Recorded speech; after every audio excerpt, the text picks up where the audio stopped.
yaitu orang yang makan makanan yang tidak seharusnya dimakan. Apakah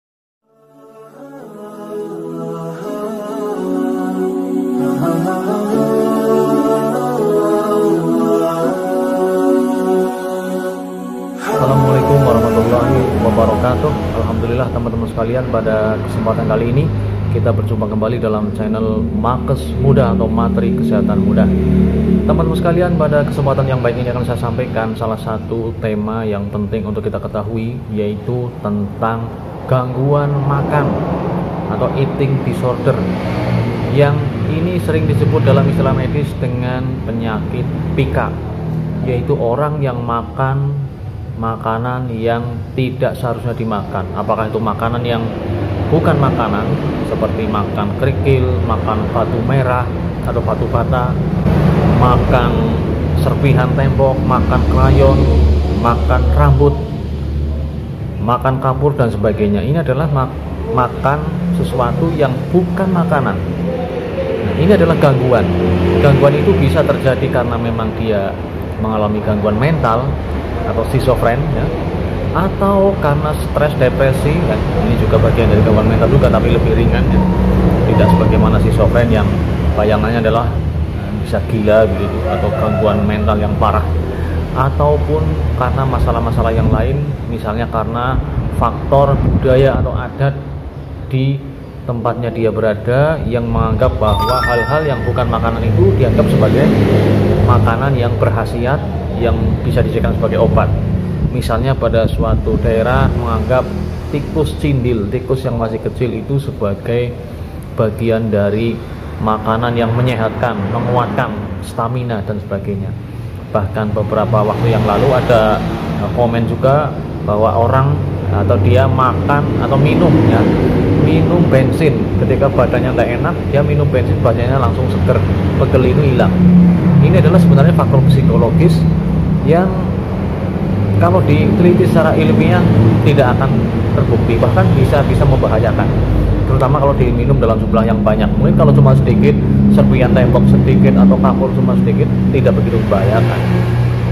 Pernah juga mungkin Anda tahu ada anak yang dia itu gemar makan sabun. Ini juga bagian dari gejala atau sakit PICA.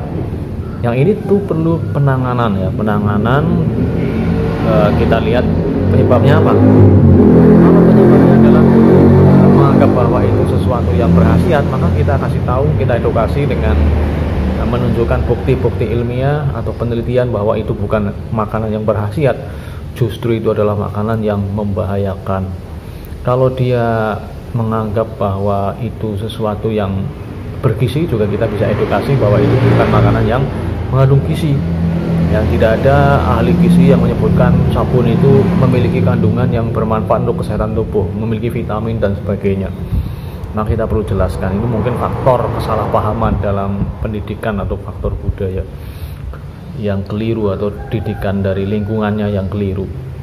Biasanya terjadi pada orang-orang berada di daerah yang kumuh, yang kotor, yang terbelakang, ya, sehingga menganggap hal-hal yang seperti ini sebagai sesuatu yang bermanfaat, padahal sama sekali tidak.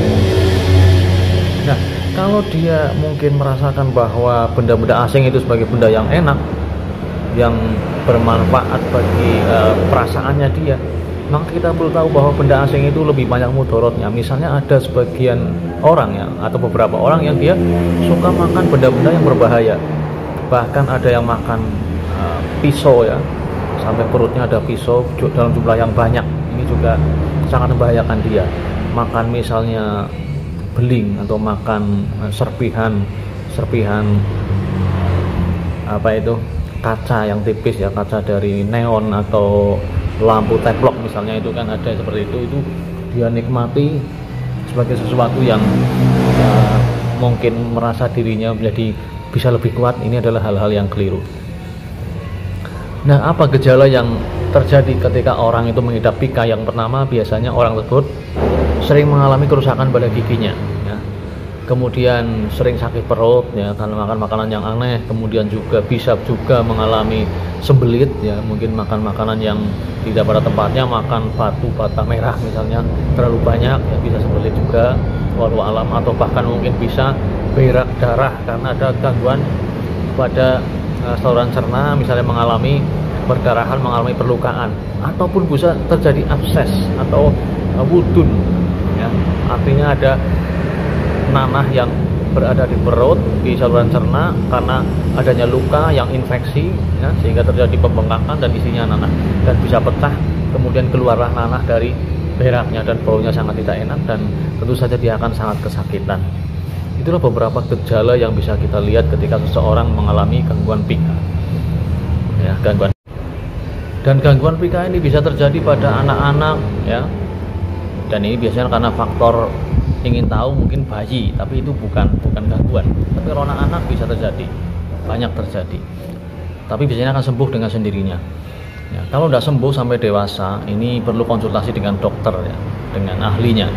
Mungkin dari psikologis dulu, dia dikaji apakah ada gangguan psikologis, sering depresi, gangguan mental dan sebagainya, atau ada penyakit yang lain, misalnya karena kekurangan zat besi, misalnya zat-zat kimia tertentu dalam tubuh yang kurang juga bisa menyebabkan faktor terjadinya eating disorder tersebut. Atau pada ibu hamil, sebagian ibu hamil mengalami yang namanya ngidamnya dengan makan makanan yang aneh. Maka ketika makanan tersebut berbahaya, maka kita harus edukasi agar itu tidak dilakukan, makan makanan yang berbahaya tersebut. Nah, ketika itu terjadi seperti itu, di samping hal-hal seperti itu, ya, maka lingkungan rumah juga kita kondisikan agar selalu makanan yang bergizi, makanan yang bersih, makan yang wajar sesuai dengan kebutuhan tubuh, ya, ataupun yang enak boleh saja tetapi harus sehat, dan bagi seorang muslim tentu saja harus halal, ya. Ketika seorang makan makanan yang haram, misalnya ada yang makan kecoa, ada yang makan kelabang dan sebagainya, maka kita harus tunjukkan bahwa itu adalah sesuatu hal yang asing, yang aneh, yang berbahaya, bahkan haram, bahkan tidak bergizi, bahkan membahayakan. Kita edukasi seperti itu. Kalau itu tidak terjadi, maka perlu terapi lain, terapi lebih lanjut dengan berkonsultasi kepada ahlinya, kepada ahli kejiwaan, kepada ahli medis dan sebagainya untuk mendapatkan terapi yang tepat. Barangkali ada gangguan juga dalam mentalnya atau bahkan kimia dalam tubuhnya. Itulah yang bisa saya sampaikan pada kesempatan kali ini. Mudah-mudahan bermanfaat. Cendrawasih Burung Papua. Terima kasih dan sampai jumpa. Wassalamualaikum warahmatullahi wabarakatuh.